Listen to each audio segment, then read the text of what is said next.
রাজনৈতিক সংগ্রামের ইতিহাসে বিগত ১৬ বছর ১৭ বছরের যে ধারাবাহিক সংগ্রাম, সেই সংগ্রামে যতগুলো রক্তের সিঁড়ি নির্মিত হয়েছে তার মধ্যে গণ অধিকার পরিষদের নির্মিত সিঁড়ির সংখ্যা কম নয়। এখনো পর্যন্ত নুরুল হক নূরের কেন জানি আন্দোলনে সংগ্রামে প্রহৃত হওয়ার একটা ইতিহাস, সেই ইতিহাসে নূরের দীর্ঘ অবদান আছে। এখনও পুলিশের লাঠি আর নূরের পিঠ, এটা যেন একটা বিশাল সম্পর্কের বিষয় হয়েছে। এটা আমাদের জন্য অতীতে গৌরবের ছিল, বর্তমানের জন্য গৌরবের নয়। এই সময়ে কেন সেটা হবে? ফেসিবাদী শাসন আমলে ফেসিবাদী বাহিনীর হাতে প্রহৃত হওয়া আন্দোলন সংগ্রামের জন্য একটা গৌরবজনক বিষয়, কৃতিত্বের বিষয়। কিন্তু এখন সেটা নয়, এখন তার উল্টা। আমরা কামনা করি এই ২৪-এর গণ অভ্যুত্থান পরবর্তী সময়ে কোনো রাজনৈতিক নেতৃবৃন্দ রাজপথে এইভাবে প্রহৃত হবে না। যে কোনো আন্দোলন সংগ্রামের অধিকার আদায়ের জন্যই তো আমরা রক্ত দিয়েছি। আমরা রাজপথে কথা বলার জন্য, দাবির আদায়ের জন্য, সংগ্রামের জন্যই আমরা, গণতান্ত্রিক অধিকার আদায়ের জন্যই আমরা রক্ত দিয়েছি। সুতরাং ভবিষ্যতে যাতে রাজপথে জনগণের কথা বলার অধিকার, সংগ্রামের অধিকারের উপরে কোনো রকমের হামলা না হয়, সেই চেষ্টা আমাদেরকে করতে হবে। অতি অবশ্যই রাষ্ট্রের আইনশৃঙ্খলা রক্ষাকারী বাহিনীর একটি ভূমিকা আছে। সেখানে কিভাবে বল প্রয়োগ করতে হবে সেটা জাতিসংঘের স্ট্যান্ডার্ড ফলো করতে হবে, যে কোন মাত্রার বল প্রয়োগ, কোন সময় কিভাবে প্রয়োগ করতে হবে।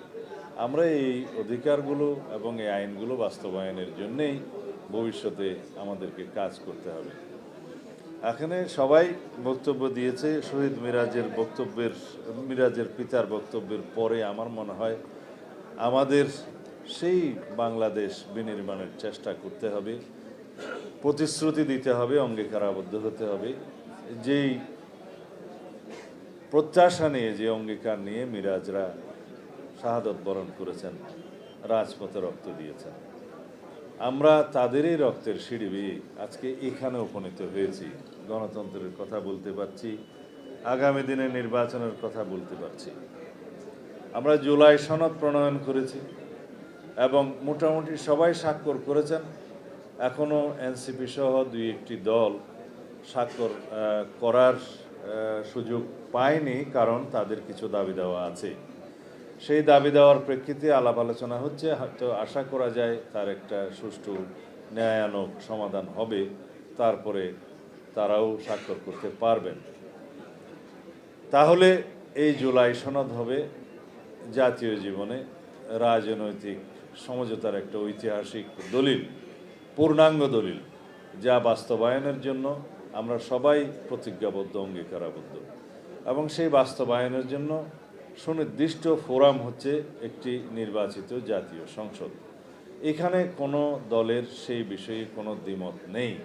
কিন্তু সেই জাতীয় সংসদে জুলাই সনদ বাস্তবায়নের জন্য যাতে জাতীয় সংসদ বাধ্য থাকে, সেইটার একটা আইনি ভিত্তি রচনার জন্যেই এখন সেই প্রস্তাব জাতীয় ক্ষমতা কমিশনের কাছ থেকে প্রস্তাব অথবা সুপারিশ সরকারের কাছে দেয়া হবে। সেই সুপারিশটা দেওয়ার পরেই আমরা জানতে পারবো কি প্রক্রিয়ায় সেই আইনি ভিত্তিটা রচনা করতে চাচ্ছে। তবে আমি সকলের অবগতির জন্য আমি বলতে চাই, সকল রাজনৈতিক দলের উদ্দেশ্যে বলতে চাই, জনগণের উদ্দেশ্যে আবেদন করতে চাই, আমরা যেন কোনোভাবেই আইনানুগ প্রক্রিয়ার বাইরে না যাই, সাংবিধানিক প্রক্রিয়ার বাইরে না যাই। আমরা যেন এই জাতিকে একটি সুষ্ঠু নিয়মতান্ত্রিক ধারার মধ্যে দিয়ে পরিচালিত করি। কারণ অনেকেই আবেগের বশে বলে থাকেন যে জুলাই গণ অভ্যুত্থানে যে জনগণের অভিপ্রায় প্রকাশিত হয়েছে, সে অভিপ্রায়ের অনুবলে, শক্তি বলে অনেক কিছু বৈপ্লবিক আদেশ জারি করা যায়। এই বক্তব্য হচ্ছে আবেগী বক্তব্য। কারণ জনগণের অভিপ্রায়কে বাস্তবায়ন করার জন্যেই আমরা সবাই সংবিধানের আশ্রয় নিয়েছি এবং সাংবিধানিকভাবেই এই সরকার গঠিত হয়েছে এবং এখনও পর্যন্ত আইনানুগভাবে, সাংবিধানিকভাবে আমরা এই রাষ্ট্রটা পরিচালনা করছি। এখানে কিছু কিছু বিষয় হয়তো অনেকে বিতর্ক নিয়ে আসেন যে প্রকৃত সাংবিধানিকতা কি রক্ষা করা গিয়েছে। আমি সবসময় উত্তর দিয়েছি, যত কিছু আমরা 106-এর মধ্য দিয়ে সুপ্রিম কোর্টের অনুমতির মধ্য দিয়ে আমরা বৈধতা দেওয়ার চেষ্টা করেছি, তারপরেও কিছু কিছু বিষয় আমাদের কাছে এমন মনে হয় যে সংবিধানের কিছু কিছু ধারা বোধহয় অ্যাব্রোগেটেড হয়েছে, কিন্তু সেটার লেজিটিমেসি পরবর্তী পার্লামেন্টে অবশ্যই সরকারের কর্মকাণ্ডকে যখন বৈধতা দেওয়া হবে তখন সেটা সংবিধানের 4র্থ তফসিলে ধারণ করে তাকে বৈধতা দেওয়া হবে, রেটিফিকেশন করা হবে।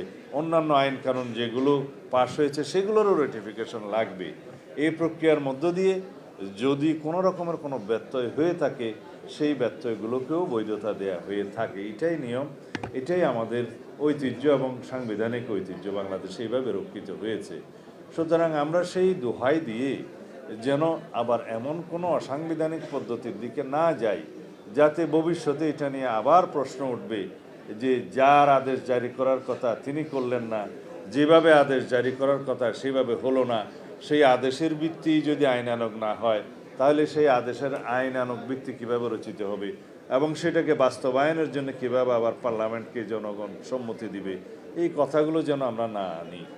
কারণ যেটা জুলাই জাতীয় সনদ প্রণীত হয়েছে, যেভাবে সবাই স্বাক্ষরিত করেছেন এবং সেখানে যেগুলো নোট অফ ডিসেন্ট সহকারে সম্মতি প্রকাশ করা হয়েছে, হুবহু এই জুলাই জাতীয় সনদকে বাস্তবায়নের জন্য সার্বভৌম জনগণের সম্মতির ভিত্তিতে যখন একটা পার্লামেন্টের উপর বাধ্যবাধকতার সৃষ্টি করা হবে তখন সেই জায়গা থেকে কোনো সংসদ সদস্য এবং সেই জাতীয় সংসদ সরতে পারবে না। এবং সেইটাই হচ্ছে প্রকৃত জনগণের অভিপ্রায় এবং কনস্টিটিউয়েন্ট পাওয়ার। সেই জনগণের কনস্টিটিউশন পাওয়ারটা গণভোটের মাধ্যমে প্রকাশিত হবে বলেই সেই পার্লামেন্ট তার বাইরে যেতে পারবে না। এইটার অপর নামই হচ্ছে এই কনস্টিটিউয়েন্ট পাওয়ার বা গাঠনিক ক্ষমতা জনগণের সার্বভৌমত্বের অধিকারী হিসাবে আর্টিকেল 7 অনুসারে।